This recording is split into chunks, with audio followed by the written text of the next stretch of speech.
Hello and welcome. Thank you for coming. I am Loathe, and today's Bible study is Genesis chapter 12. As usual, I'll be reading the chapter and discussing things between verses and at the end. Alright, let's get started. Now the Lord had said unto Abram, Get thee out of thy country, and from thy kindred, and from thy father's house, unto a land that I will show thee. And I will make of thee a great nation, and I will bless thee, and make thy name great, and thou shalt be a blessing. And I will bless them that bless thee, and curse him that curseth thee, and in thee shall all families of the earth be blessed. So Abram departed as the Lord had spoken unto him, and Lot went with him. And Abram was 75 years old when he departed out of Haran. And Abram took Sarai his wife, and Lot his brother's son, and all their substance that they had gathered, and the souls that they had gotten in Haran. And they went forth to go into the land of Canaan, and into the land of Canaan they came. So back in chapter 11, Sarai, Abram, and Lot were taken by Terah, who is Haran's and Abram's father, and is Lot's grandfather, to the land of Canaan.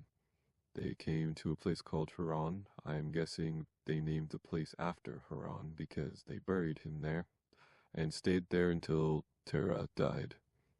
God told Abram to leave the land of Canaan and will bless them and curse those against them. So, pretty straightforward. What's going on so far?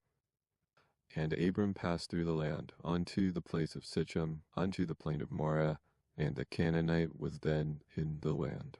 And the Lord appeared unto Abram and said, Unto thy seed will I give this land, and there builded an altar unto the Lord who appeared unto him. And he removed from thence unto a mountain on the east of Bethel, and pitched his tent, having Bethel on the west, and Hai on the east, and there he builded an altar unto the Lord, and he called upon the name of the Lord. And Abram journeyed going on still toward the south. And there was a famine in the land, and Abram went down into Egypt to sojourn there, for the famine was grievous in the land. And it came to pass, when he was come near to enter into Egypt, that he said unto Sarai his wife, Behold now, I know that thou art a fair woman to look upon.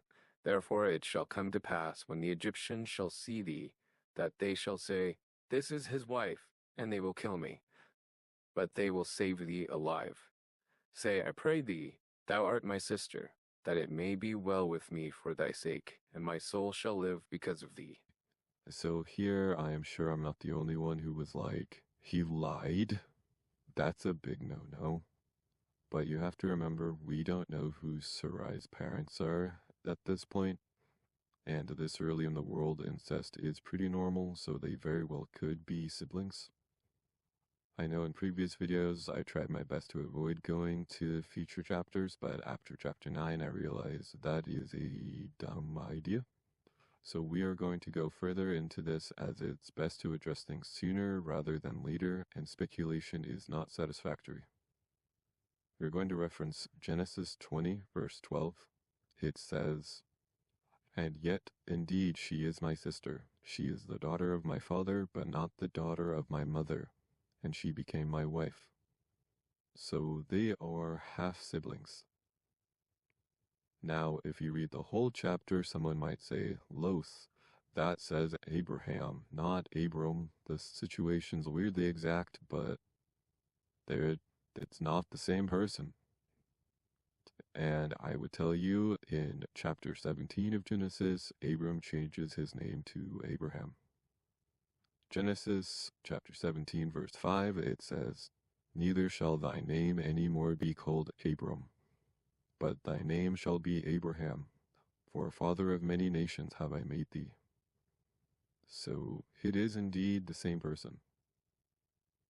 Anyways, I will continue. And it came to pass that when Abram was come into Egypt, the Egyptians beheld the woman, that she was very fair. The princes also of Pharaoh saw her, and commanded her before Pharaoh, and the woman was taken into Pharaoh's house. And he entreated Abram well for her sake. And he had sheep, and oxen, and he asses, and manservants, and maidservants, and she asses, and camels. And the Lord plagued Pharaoh and his house with great plagues because of Sarai, Abram's wife.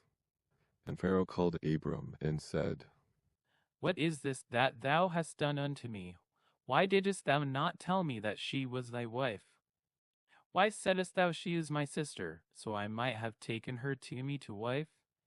Now therefore behold thy wife, take her, and go thy way. And Pharaoh commanded his men concerning him, and they sent him away, and his wife, and all that he had. I'm sure we're all wondering what kinds of plagues were put upon the Pharaoh. You'll get more details in chapter 20, though.